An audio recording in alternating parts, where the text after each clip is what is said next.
Estamos de volta com Bom para Todos.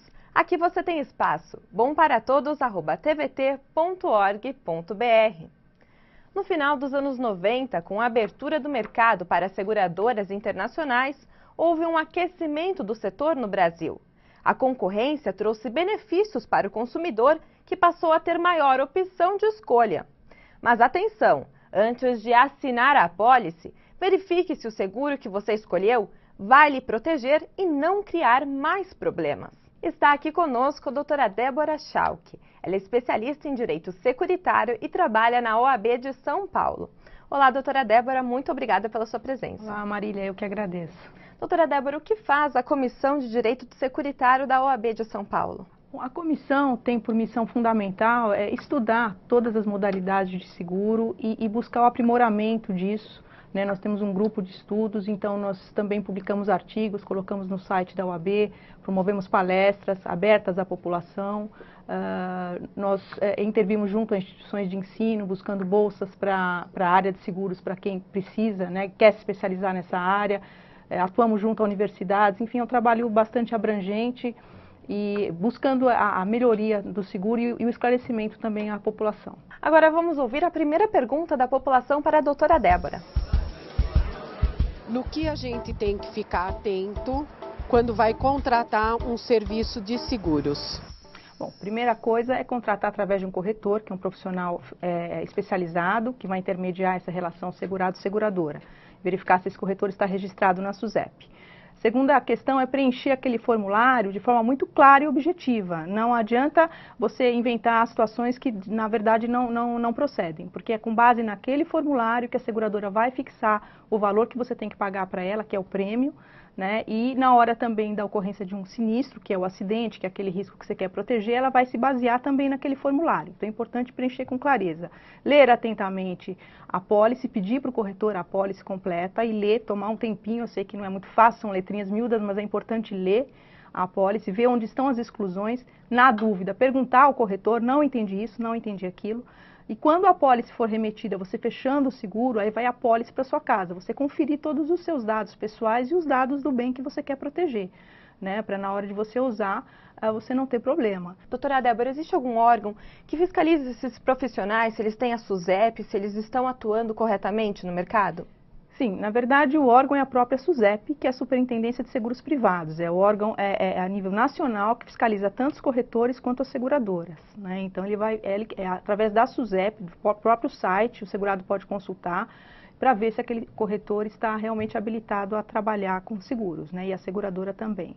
Vamos ouvir a próxima pergunta.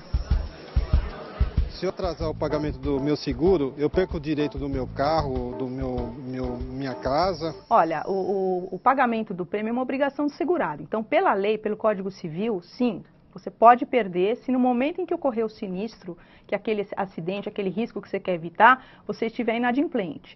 É claro que há um certo abrandamento dessa regra. Se você é um segurado que paga sempre em dia e ocorreu um problema ali, o que a seguradora pode fazer? Ela pode descontar aquele valor que você não pagou do valor que ela vai te indenizar. Ela pode indenizar proporcionalmente. Agora, é importante que você tenha um bom histórico, porque se você deixou de pagar, a seguradora te notificou, você continuou inadimplente e aí ocorre o sinistro, evidentemente ela vai ter um bom fundamento para recusar a sua indenização. A próxima pergunta é do Vicente. Quais as causas mais comuns que as seguradoras se recusem a pagar o seguro? Uma das causas que eu diria que é campeã é a questão do formulário, aquele formulário de avaliação, quando ele é preenchido com dados incorretos ou inverídicos.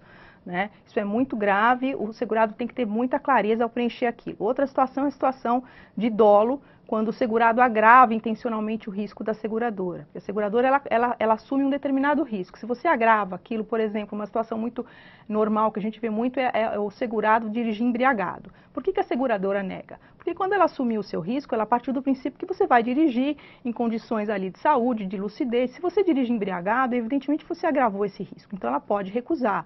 Se você preenche um formulário para um seguro-saúde e omite certa doença que você tem, você também pode ter o seguro recusado, porque você não está agindo de boa fé. E essa esperteza, entre aspas, pode custar caro na hora que você vai usar o seguro. Vamos ouvir agora a pergunta do Vitor. Quem já tem alguma doença, as seguradoras podem se recusar a fazer algum seguro de vida?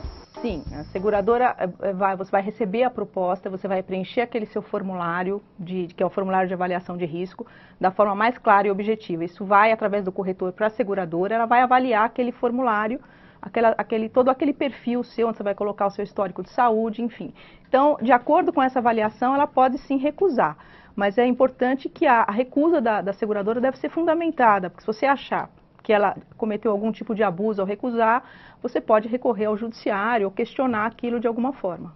Vamos ouvir mais uma pergunta da população. Se a seguradora se recusar a pagar a indenização, como que eu posso agir? Bom, se essa recusa for uma recusa que você entenda como injusta ou ilegal, de acordo com o que você contratou, você pode buscar, através do seu corretor, um recurso administrativo para a própria seguradora. Ele pode justificar, dizendo, olha, a situação não é bem assim, que seria um recurso pelo corretor. Fora o corretor, você pode, se esse caminho não der certo, você pode buscar o PROCON. O PROCON vai notificar a seguradora para que ela explique, então, por que ela negou aquela cobertura para aquele segurado. E ela pode, inclusive, aplicar penalidades. Em muitos casos, a seguradora, mediante uma notificação, pode voltar atrás. Fora o PROCON, você pode buscar a própria SUSEP, encaminhar uma carta para a SUSEP também, que é o órgão que fiscaliza também, vai tomar as providências, e se nada disso der certo, você tem que buscar realmente o socorro do judiciário, pode ser o juizado especial de pequenas causas, se a questão for até 40 salários mínimos, e fora esse teto de 40 salários mínimos, você tem que buscar a justiça comum fora do juizado, né? O Sebastião agora tem uma dúvida. Eu tenho um seguro de casa, a seguradora, se a casa pega fogo, será que ela cobra todo o prejuízo, no caso meu? Esse seguro da casa é o seguro residencial, né? Então, o seguro residencial, o que ele cobre básico dele? Incêndio, queda de raio e explosão. Então, se a sua casa, se você tiver um incêndio no seu imóvel, a seguradora vai cobrir aquilo que foi danificado no seu imóvel e o conteúdo, desde que você tenha declarado aquilo adequadamente, os seus bens que guarnecem a sua residência. E isso é importante frisar que dentro do limite do que você contratou. Se você contratou uma apólice de 20 mil e seu prejuízo foi de 50, você vai ter uma cobertura de 20.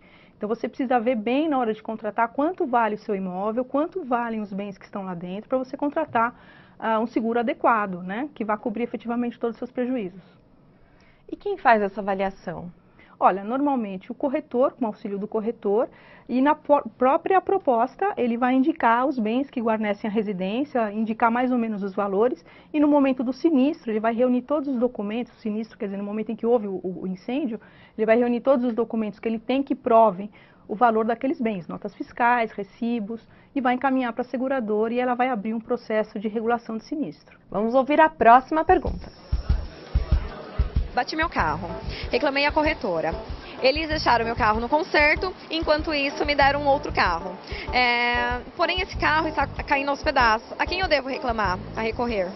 Bom, se você tiver um corretor, se você contratou através de um corretor, primeira coisa é falar com o seu próprio corretor. Porque se isso é um serviço que a seguradora oferece, ela não vai te dar necessariamente um carro igual que você tem do mesmo padrão. Mas ela tem que te dar um carro em condições de uso, inclusive de segurança. A próxima pergunta é da Vera Lúcia. Porque quando a gente parcela o seguro, a gente paga os juros tão alto? A taxa das seguradoras, elas variam de uma seguradora para outra, assim como os bancos, né? E elas, o que acontece? Elas acompanham um pouco a movimentação do mercado. Se o mercado está praticando juros altos, a seguradora também vai praticar. O que acontece hoje, em razão da maior competição entre as seguradoras, elas oferecem algumas vezes parcelamentos sem juros, 4, 6 vezes. Então, você deve pesquisar bem na hora de contratar, assim como você faz com os bancos, né? Vamos ouvir a última pergunta. No caso do seguro de vida, como funciona o pagamento aos meus herdeiros? O seguro de vida, quando você contrata, você institui os beneficiários. Você diz quem você quer que ele beneficie. Não precisa ser necessariamente parente, não precisa ser seu marido ou seus filhos. Pode ser qualquer pessoa que você queira beneficiar. Se você não tiver estipulado isso na apólice, ele vai seguir o que a lei determina, que é 50% para o seu cônjuge, companheiro ou aquele que vive em união estável, enfim, que está ali equiparado, e 50% para os seus filhos em partes iguais. Se você quiser alguma coisa diferente, é importante você já fixar, já determinar isso na apólice.